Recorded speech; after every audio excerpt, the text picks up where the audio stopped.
And we are live. Hello, everyone. Hi, Vanessa. Hello. Hi, Sasha, Alexandra. How do you Hel- prefer? Hello. Thank you Hello. for having us. Yeah. Thank you. Well, welcome to our first series, right? Shia behind the build, let's call it like this, right? So this is the people who are actually helping us to build our courses and help our platform Shia grow. And now, close to the launch on the 8th of September, we are happy to start presenting you our experts. So, one more time, Vanessa and Alexandra, thank you for joining us. Everyone who is joining live, please also do not hesitate to leave us a comment, to tell your name, where you're joining from, and your profession. Hopefully, everyone is from interior design, but maybe someone random decided to enter. You never know. You're all welcome. Great. Yeah, you can. Yeah. It's never too late to get into the career. Exactly. Maybe they want to change and now they're going to get inspired. They know that Yeah. is going to get a little bit easier. So yeah, I encourage everyone to participate. We will look at the comments and the girl will reply. So let's make it very collaborative. Okay, girls. So let's learn a little bit about yours, right? So I know like you have an incredible career journey and architects, interior designers. So my question is, what brought you right to become an interior designer, and how AI become a part of the story, since we're talking about AI? Um, should I start? Yes, Go please. ahead. Yeah. Yeah, I think since I'm a teenager, I wanted to study architecture. So I studied architecture back home in Uruguay. And I worked as an architect for the first few years of my career. But then I moved to Spain and I studied master's in investment. And I did not like it at all. And I was like, design is more my thing. So I ended up, even by accident, at a job that was about virtual interior design and loved it, like instantly loved it. It was also COVID times, so it made a lot of sense at the time. And just being able to help people from around the world, no matter where you come from, what's your background. We're just in different places, but we are aligned in the same goal. And it was not until I joined Planner 5D where AI became a thing around the world. And Planner 5D itself has a lot of AI tools that are super cool. And I think that's where the journey with AI started for me, at least. And I became more and more interested how to use the tools in order to enhance my work in many aspects. And yeah, now it's become part of my daily routine. So I think it's been a roller coaster, but I definitely am where I need to be right now. Yeah. Okay, Yeah. thank you. Yeah. That's incredible. And now we are as well virtual designers, as you were starting It's with there. incredible. Yeah. Incredible. I would have never imagined, but like here we are. Yeah, with clients from all over the world. In my case, well, my dad is more of an OG graphic designer, so I think like the old school type. And I think for me, I was always interested in design because of that, in colors and how they affect the room or shapes and everything. So naturally, I went into furniture design as the Swedish person I am. And when I was working with an architect in Brazil, who also has his furniture design studio in Sao Paulo, he showed me all of the architecture of Brazil. So Oscar Niemeyer, Paulo Mendes da Rocha, Lina Bovari, and I fell in love with architecture. And I decided to become an architect. And I think naturally, with a background in furniture design and architecture, I went into interior design because I love the creative process of it. And yeah, now I'm working with Sasha as a virtual designer, and I think we're enjoying every day of our work. So that's great. And as she mentioned, I think in this profession, especially as we are working for a software company, we kind of just got ushered into the road of AI, and now we're exploring new things every week. So super fun. Fantastic. You know, I was always a fan of architecture. There was a time when I was just like, maybe I should kind of find another qualification and become an architect. But then I was just like, oh my God, you have to draw and sketch and everything. I was just like, that's not for me. I hate geometry when I was in class. And I was just like, Oh, that's going to ruin. I like to see these buildings, how you, it's like all calm, but then it comes to, you know, like details. I was like, no, probably not for me. Yeah. Well, yeah, it's a lot of years of studying, so you have to be super Yeah, sure. it's a heavy path, but it's worth it in the end. But it takes Yeah. time. It takes its sweet time. exactly. I feel already that it was maybe too late for me. You know, I'm just like, hi, and it, you know, to spend 5 years and then later on, there. Anyways, so now I am just here listening you and just getting inspired. But maybe now with the AI, it's gonna get easier. Maybe I Yeah, still I mean, for sure. Yeah. cool, girls. Now let's do something fun, okay? To get to know you. So,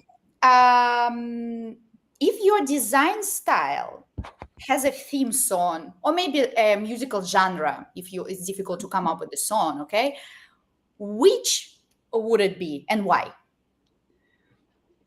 That's a difficult question.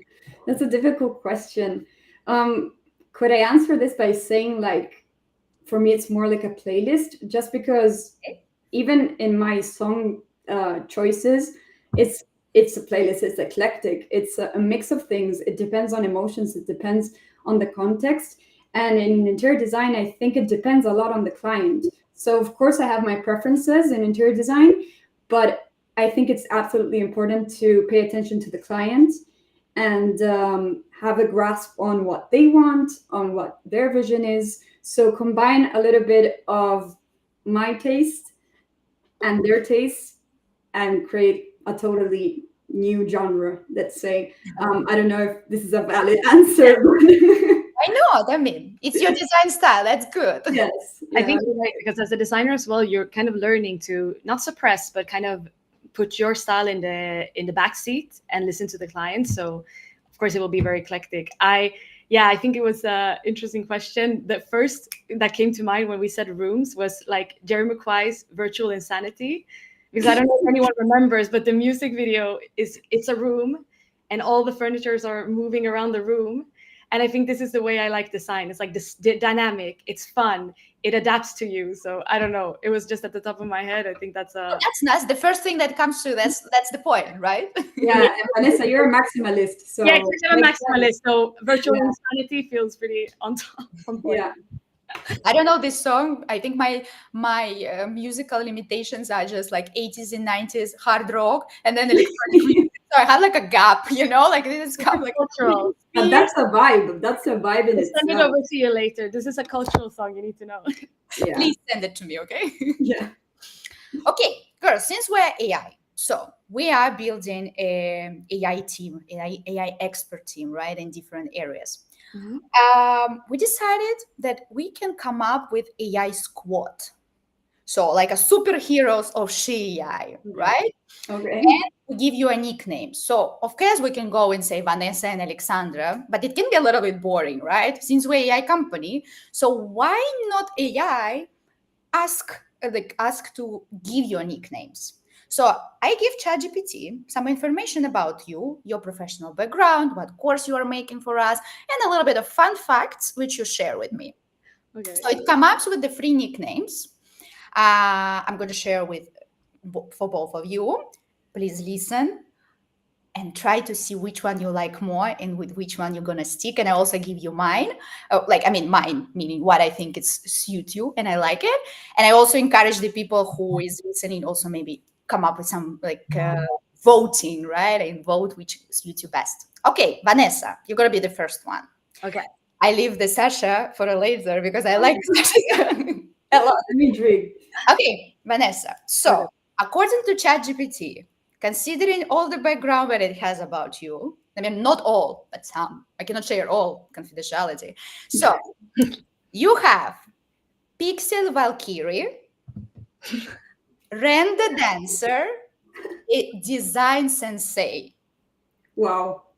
Okay, I know which one I like. which one? Design sensei. Of course. My background in karate, right? Well, they're all a little bit. Valkyrie can be also. It's like a Swedish with a little bit of warrior vibe. With So the for me, lighting. when I look at this, I was just like, oh, Pixel Valkyrie is Vanessa. But well, it's for me. So for you personally, It design. can be whoever you want. Okay, Sasha, are you ready? Yes. So according to ChatGPT, you can be tri-national trendsetter, Okay. the blueprint burgermaster, and memory crafter. I would say maybe memory crafter, just because it's shorter and more like you can remember it easier. What was your favorite? The burger one? Yeah, I love it. I don't know why, That but it one was was so. funny. It's a little bit like tough and everything, but I love it. It's just like, Yeah. yo, Just a little bit of context. It was because I had a very small burger business during COVID with my boyfriend, and probably that's why AI came up with that nickname. exactly. It's like I put the burger everywhere. Yeah. It was like this, yeah. Yeah. Perfect. So now we have Vanessa, who is a design sensei, and Sasha, who is a memory crafter, right? With her impeccable memory. Yes. With some things, not all. I mean, let's just keep it. You have a good memory. That's it. For everybody, yeah. Exactly. Cool. So let's go to the most exciting point, right? It's your course, which is coming on the 8th of September. We're so excited about this, and I would like to give, like you to give people a little bit of sneak peek of what the people are gonna learn. Yes. Sure. Let me Very just excited. We've been working share my hard. screen and we can start.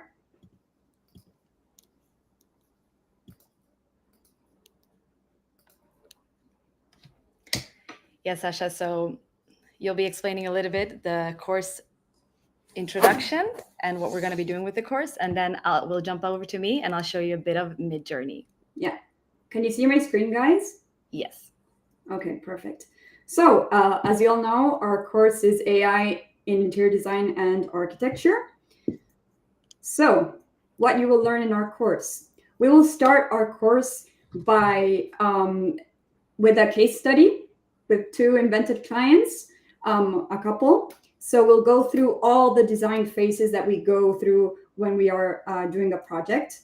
So first of all, we'll teach you AI tools for site survey, taking measurements, all the first part that is sometimes takes a lot of time. With AI tools, you can make that super quick. We'll also have smart ways to brainstorm ideas with AI, which we will do a short demo in a short while. We'll also use Planner 5D, that is the platform that we work with, to easily create virtual mood boards and 3D models for you. We'll also help you make high quality renders in just minutes. So forget about waiting for hours for and complex rendering software. This will make it much easier. We'll also teach you about image post-production. So once you have your render, the post-production, how to make it quick and simple. And finally, create presentations for your clients with intuitive tools, also using AI. So basically trying to fast track your design process, maximize your creativity, and overall make everything easier and more efficient. So as I said, we will start with the client brief. We'll work through all the design phases, the brainstorming, the mood board, the 3D model, and finally arrive to the final project, which will be the final renders ready to present to the client. So now Vanessa will do a short demo of the brainstorming phase. And in this case, we'll show you Midjourney, which some of you may already know. But she will show you how to use some prompts and what are the differences between them and how you can use it yourself. Perfect. Thank you, Alexandra. Let me start screen sharing and we'll jump right in. You see my screen? Yes. Yes. Okay, so we're going to start directly in Midjourney. I use Midjourney through Discord, but you can also use it from Midjourney's website. So if it looks a little bit different than you're used to, that might be it. So in Discord, Midjourney will appear here as a little direct messages chat. And here on the right, you have the control panel. This is where you have some of the things you can do with Midjourney. So for example, Imagine, that we're going to use today, is where you write a prompt and Midjourney generates an image for you. You can also use Describe here, which is you upload an image and Midjourney will describe it for you. This is if you're not really sure about the features of an image or how to describe it to someone else. And then Blend, which is a pretty cool feature. You can upload 2 different images of different aesthetics and Midjourney will generate an image based on those 2. So now what I wanted to do today is to show you guys how much of a difference it makes when you change the parameters of a prompt. So I will have the main structure be the same of the prompt, but we will change some aspects. I'll make one environment that is a cold brutalist and one that is more of a warm, cozy atmosphere. And the space that I've chosen is a cathedral. So we're gonna convert a cathedral in these different styles. I'm gonna just go ahead and paste the prompts because after we're done, I'm gonna explain to you what I used and why I used these words per se. So first of all, I'm just gonna add this directly into Midjourney here under Imagine, and then adding the prompt. Yeah, so it just takes a few seconds, but yeah, it's quite quick. If you've used Midjourney before, you'll know that it's actually quite efficient. And yeah, we chose a cathedral to make something more unique, and so you can see what the amazing power of this tool, what it can make, and the differences, the different styles it can achieve with just changing a few words. Yes, and the things that really matters in Midjourney is, of course, the prompt, the parameters, but also the settings. And in the course, we'll go over the different settings and why we're choosing them. For reference, I'll show you right now which ones I'm using at the moment in case you want to save them. But in the course, I'll go over the decisions I made and why.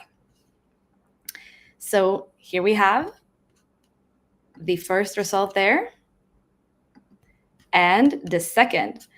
And directly at the first glimpse, you will see that they're quite different, but they're both from the same base.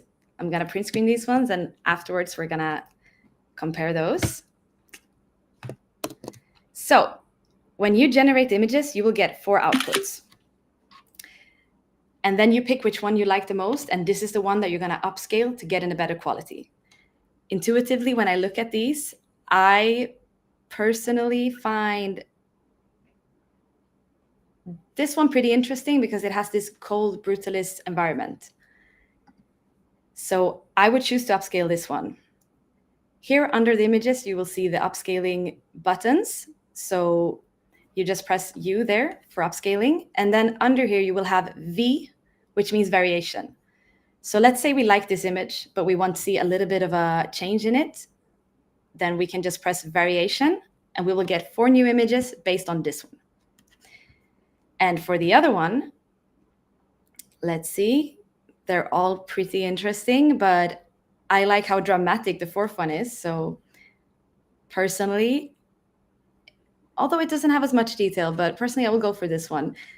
You can comment if you want in the comments if you like anyone else better than these. So let's go for the 4th one. And once you decide to upscale, it goes pretty quickly. As you see, I'm already getting the image, saving it down. And then let's go to the other one. There we go.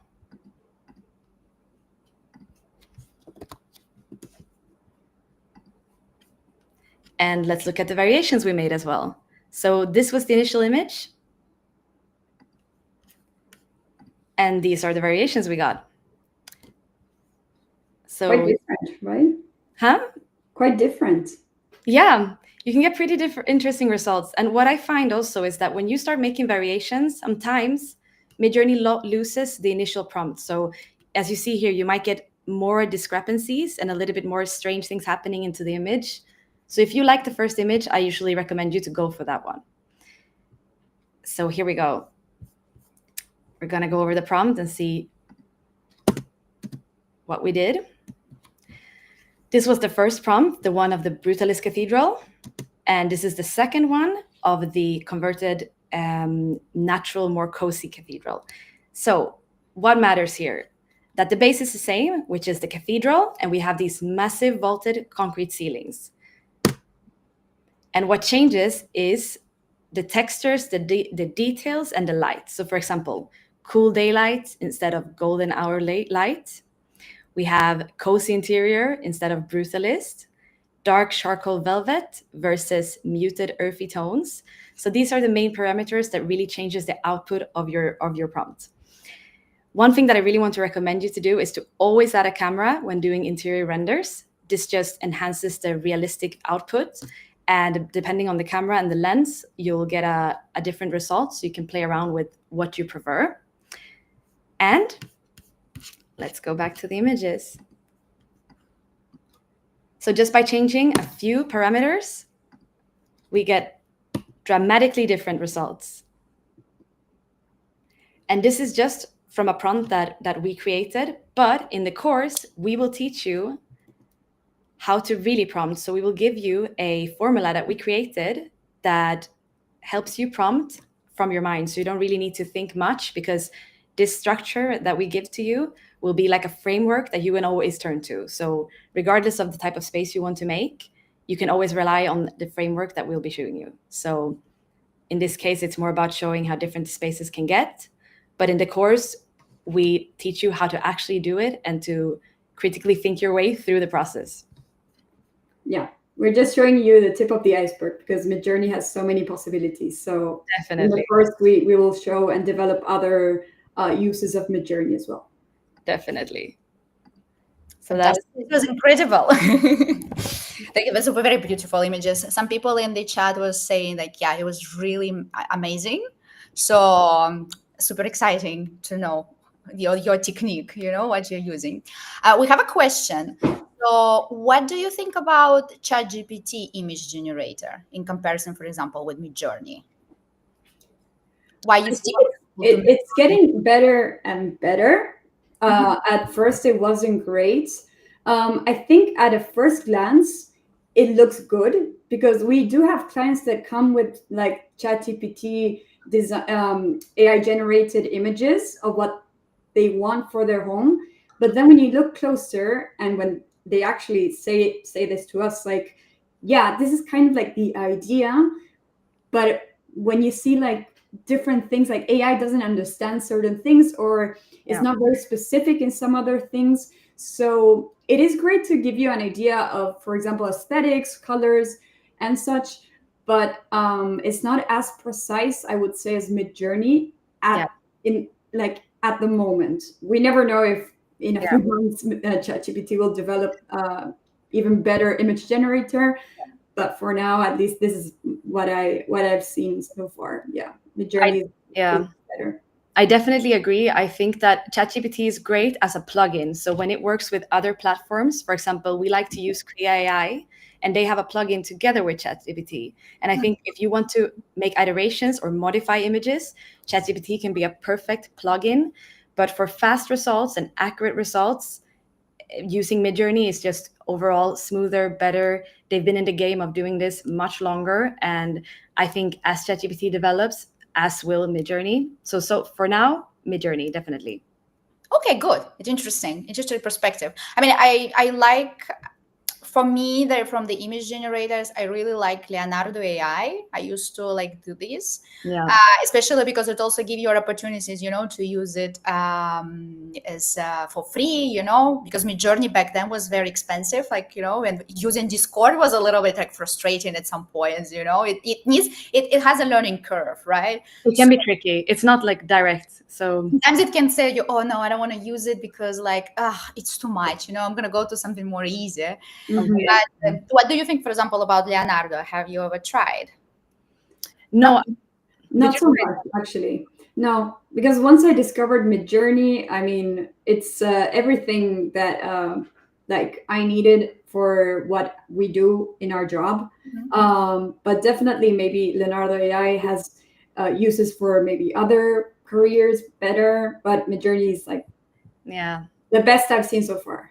Yeah, I remember trying it a while back, but for me, yeah, in the beginning, if I realize it's not as efficient as Yeah. the ones that I prefer for the moment, then I'm not going to go ahead with it. So, Yeah. but I'm open to going back now. I mean, a year later, Yeah. I think that a lot of things might have happened. Yeah, to compare, like to put the same. Definitely, you always have to do this. You never know which one is going to leverage the other AI. You have to stay Sure. open-minded. Okay, cool. We have a question also from the people. They ask, "Oh, would you use a reference photo to get a better result?" Absolutely. I mean, Yeah. definitely, it's really good at understanding photos and understanding the essence of photos and then transforming it. Especially reference photos are really good as well when you want to change details. So let's say you want to change a detail in an image, you could upload an image of a vase or upload an image of a chair, and that's a really good way to go. Cool. Perfect. That's fantastic. It was very insightful. Thank you, girls. So I'm pretty sure there are so many things that we can discover in your course. So I'm super excited about this. Yeah, it's like less than a month left, no? Yeah. For launching. Exciting. Okay, so now we know what we're going to learn in your course. Now we get a little bit better at prompting. Now I'm going to go and design my rooms. Now I'm going to be in the sprint. Okay, I'm going to redesign my apartment. So let's just talk about like your work in general, right? And also talk a little bit about the future of AI in interior design. So we are now in the present. We, design sensei and memory crafter and Chris. I didn't come up with a nickname for myself. Next time, I will learn my lesson and I'm going to do it for myself. So we are going in the present. So where we are right now with all your professional, like let's share some professional insights more, right? So I think the question that I'm interested about is just like when your work, right now, especially with AI, where do you draw the line between letting AI guide you and ensuring your human touch remains at the core? I mean, of course, like AI is a great tool. I think it's a great tool to help out, like as an assistant, I would say. So I keep my doors open to AI tools whenever they can help me out in the process. But I would say the part of the storytelling of a project, the part of the emotion, the part of the connection with the client, I think that always will come from me and come from my personal experience, my ability to emphasize with the client and hold their hand throughout the process. So I think AI, at least for now, is just like a tool and assistant, as I said, that can help out in certain steps of the project. But I draw the line when it comes to more human aspects, such as like the emotional part, the connection with the client. Yes, like for example, we're not let ChatGPT write all of our answers because in the end we want to connect with our clients. For The example, same. yeah, no, but it's true, right? Because in the end, that's what they're searching for. I think many things can get automized, but not the human contact. And as Sasha said, many of our clients just want someone with them throughout the process. And I believe personally also drawing the line of not being so reliant on it, more being curious, using it as a tool. But I think just putting the line of using that in the ideation process, letting it go, putting it aside, thinking for yourself, how can I make this better? I think that's when you get the best design results that are I mean, always being critical, as you said, with AI's output. So like, of course, you get amazing results with AI, but always be critical. Always try and challenge AI as well. So, and adapt it. And adapt it for sure. And in our line of work, we actually build the spaces and we also decorate by hand. So, I mean, or virtually, but so there's not really, AI is not doing that for us. So exactly. Yeah, that's beautiful. I think that's right, because a lot of people now, especially I think when it comes to creativity, right, they like a little get scared. Oh my God, AI is doing such an amazing things, right? Like it's really sometimes can create the things that you're like, I imagine in my head some weird stuff, right? And now I can say this. But yeah, it's good always keep it in mind. It's just something that just help you out, right? We never have to lose this human touch. Whatever we work, whatever we develop, like kind of combine both things, right? Draw yourself something, put it there, and like make it live. It's something that we didn't have a chance before, and now it's possible. Definitely. So draw something in a napkin, like Exactly. Yeah, exactly. That would be the essence now. That would be the key. That's why we as architects love to do. We love to draw. So that's wonderful. Yeah. And even calls with clients, like you cannot replace that with like an AI bot. You know what I mean? Like no. imagine like they You still can, want a but I human think- being. Exactly. You can, but it will not be the same feeling. It will not be the same.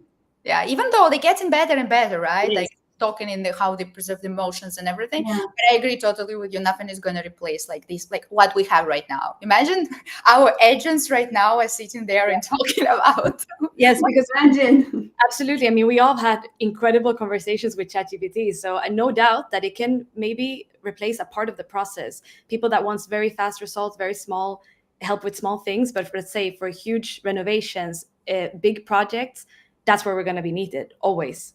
Yeah, and we're just like talking about the design creation, but interior design actually is about construction as well. So you have to have a person there supervising and like supervising the whole process as well and the final result. And so as it's something physical at the end of the day, I believe that still is, unless AI becomes robots and like replaces it's gonna be there, but still I think it's very difficult, right? As you said, like since I also used to work in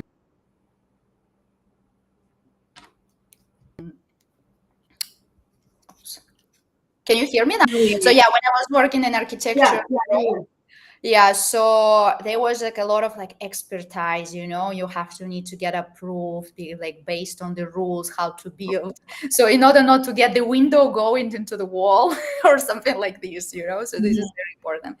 So that's of course it's going to help in by maybe some basics, right? But you're still going to need a person who's going to look at this. Yes, make no mistake, it will change. It will change our entire profession, and the way that we work will not be the same, but we will always be needed. You just have to really stay ahead and make sure that you understand in what way you can be needed now, because that's going to change all the time.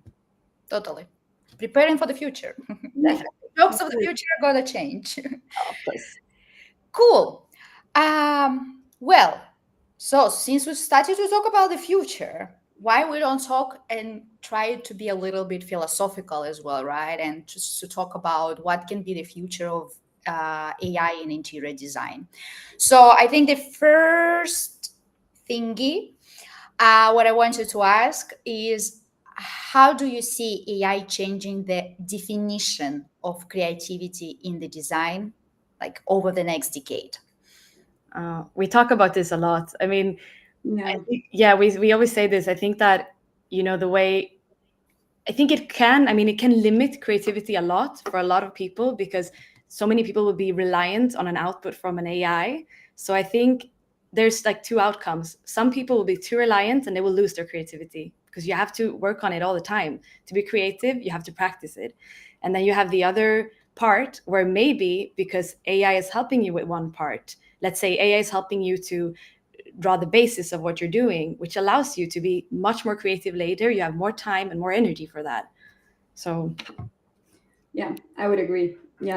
It can be, as Vanessa said, like you can rely entirely on AI. If you're not careful, like it can like become your source of creativity. But I think in our career and like what we aspire to do from now on as AI develops is to kind of use it as always a tool that will help us enhance our creativity, find different ideas maybe, and brainstorm with us, and just like another source. Like instead of looking through magazines, we'll look at AI generated images. It will bring us out of the box as well. Things that we don't think is possible, but today they are possible. Most things are. So that's the beauty. It brings a lot of things, right? So if used the right way, it will push creativity. So that's great. Okay. Do you think in the future, thanks to AI, there's a lot of potential, right? It helps a lot. Do you think it can help democratize interior design, right? And make it not just for people who can afford it, right? For the like high end services, right? For like a posh people. Yeah.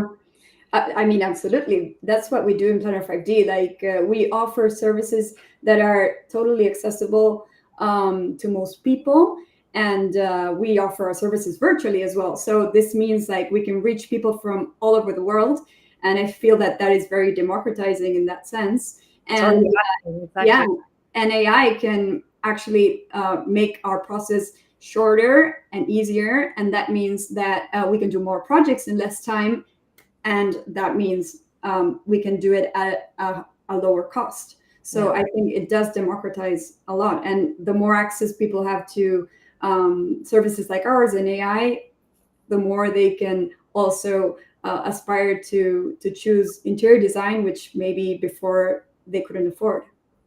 Yeah, and I think that's beautiful. The more accessible, the better. I don't see that as a threat. I love when my clients come and they already have an idea, or they've been drawing, or they've been generating images. I mean, that's beautiful. I think it's much more of a creative, collaborative session. It feels like being in a studio with them. So as if they're colleagues. So that's wonderful. Completely open to that. I mean, of course, we will have the problem though that for the people in the countries or third world countries where AI is not accessible, of course, it will be even worse and even less democratizing. So, of course, but if we speak about our areas and our line of profession, definitely, it's already happening. Totally.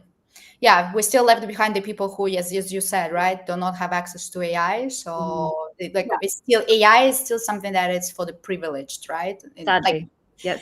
For the privileged, the countries that have access to this, but let's hope that it's going to change, right? And not only in interior design, but at everywhere, and get it accessible and help everyone, right, to get this opportunity. I was thinking about the future of interior design. That's going to be cool. So you're going to have these, you're going to design something, and then you're going to put like a virtual reality glasses, and then you can actually feel like how it's going to be these, like you can like try to, sit. Yeah. So you kind of have a feel, right? And I think that's super cool, right? Because picture is one, but then you actually can feel it. My God. The touch will be an amazing addition to the AI spaces. And also, I imagine also even more smart spaces, right? You can personalize them for each person, or neurodivergency. Imagining schools, what a difference it could make for each child's needs. Or exactly, it's like super personalized as well, right? To make it. That's the beauty of AI. So it's allowed, like, to personalize it for everyone. Yeah. Okay. By the way, I remind everyone who is listening to us, please do not hesitate to ask questions. Whatever is up into your mind. While we have Vanessa and Sasha with us, they're happy to answer to this. Meanwhile, the people are trying to gather their balls and try to ask the questions. I decided to ask ChatGPT. ChatGPT is like our friend right now, right? Oh, he is. I love it. Yeah. I decided to ask ChatGPT, what do you think is future of interior design, like AI in interior design? So I'm going to try to put it like in voice. If you don't hear it very well, just pin me and I read it. So I'll try to put it like very well, like as ChatGPT, but well. Anyways, let's see. Here's your podcast soundbite version. The future of AI in interior design is going to be both thrilling and a little dangerous. On the bright side, it's speed, personalization, and sustainability on steroids. Designers will create tailored spaces in minutes, test them in virtual reality, and source eco-friendly materials instantly. But here's the catch. If we all use the same tools, we risk a world of interiors that feel copy-paste. And if designers lean too hard on AI, the human craft, the soul of design, could fade. The winners will be those who treat AI as a creative amplifier, not a replacement, and blend its precision with the messy, emotional magic only humans can bring. Well, I think this is exactly what we were talking about, right? Yeah. Thank Thank you, chat, for agreeing with us. Thank you, chat. You always give great answers. I swear to you, I didn't like put anything on purpose. I just like, what is the future? Yeah. Let's see here what Imran is writing. I agree. I think AI is more like an agent who's helping and inspiring us, while we as humans are taking the final decisions. Yeah, completely agree. And as you know, imperfections is going to be what everyone is searching for. Like, oh, it's hand painted, it's handcrafted, it's it will become more valuable, like anyone can create something from AI, but handmade human touch will be valuable. And how beautiful, coming from NFT, for example, I love to paint, so coming from NFT art to suddenly again real life painting will have an even higher value. So it's really interesting how times constantly change like that. Yeah. So human always going to be there. Let's hope for the better future. Yes. That's all we can do. I'm optimistic. Exactly. We should be optimistic. Yeah. Okay. Fantastic. I think we had a lot of serious stuff. No, we talk about a lot of serious stuff. Design sensei and memory crafter. I'm gonna keep it calling you like this until the end. So let's go something a little bit fun. So I try to come up some questions, which is like ChatGPT, come up with your personalities and like some fun facts and ask you a question and you think about this. So Vanessa, we all know you have a belt. I don't remember which color. Brown. It's brown 3. Do you mean in karate? Yeah, exactly. In the karate. Yeah, so the one before black belt, brown 3. Look at you, never say. Not in this. Okay, so Vanessa, based on this background, if you could design a karate dojo, I did it pronounce correctly. Yeah, I hope because I was just like, no, I'm saying it. Okay. So, with AI, what unexpected feature would you add? Wow, Chris, if I told my karate teacher that we're mixing AI with karate, he would be like, go out. he would not be happy. Let me do this again. I think, okay, so a dojo, but designed with AI, so I could, I think for karate, it would always be the traditional sense of karate. It's very spiritual, very traditional. That would never go away. So for sure, I will keep the tatami measurements, all of that, but maybe bring it to like a beautiful scape. So it's imagine you're doing karate elevated inside of nature, and then what could for bringing technology into karate. We have two parts of karate. So either you do fighting or you do katas, and kata is like a performance. So you're showing a performance, and this performance is all about precision. So you need to make all the moves perfect.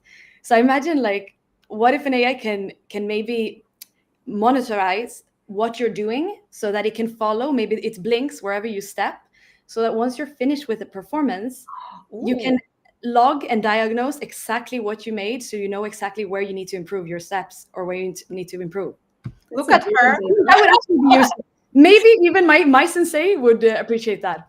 I think I came up with something he would agree with. I think I should come up with this idea and develop this thing. Yeah. You're giving me new business ideas. I know. Design sensei, right? We're going to call it this way. That's right. Everything comes from your name, and look how we finish it. Yeah. Perfect. Amazing. Good thing I didn't pick the other one. Okay.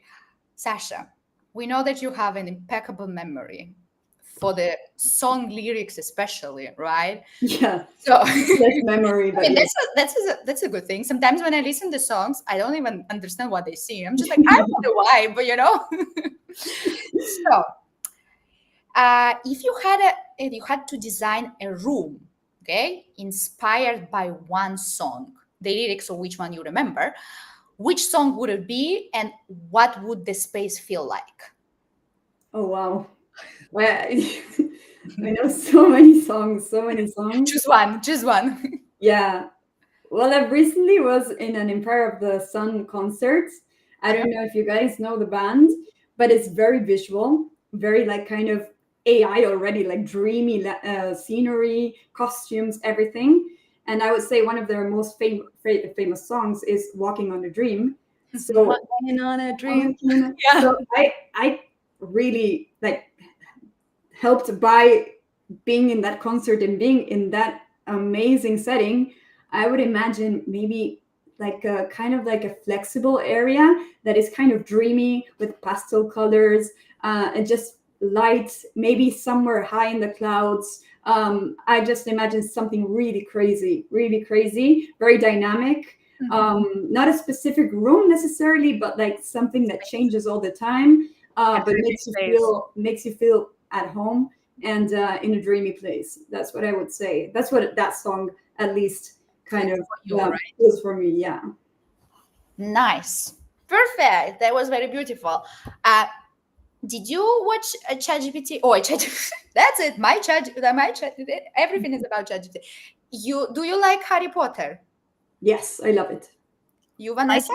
I like it, but I was never a Harry Potter freak. But I think I was a freak. Oh, you are a freak. Okay, perfect. I am a freak. So if you can, just and then for you only, Vanessa just can participate if she wants to.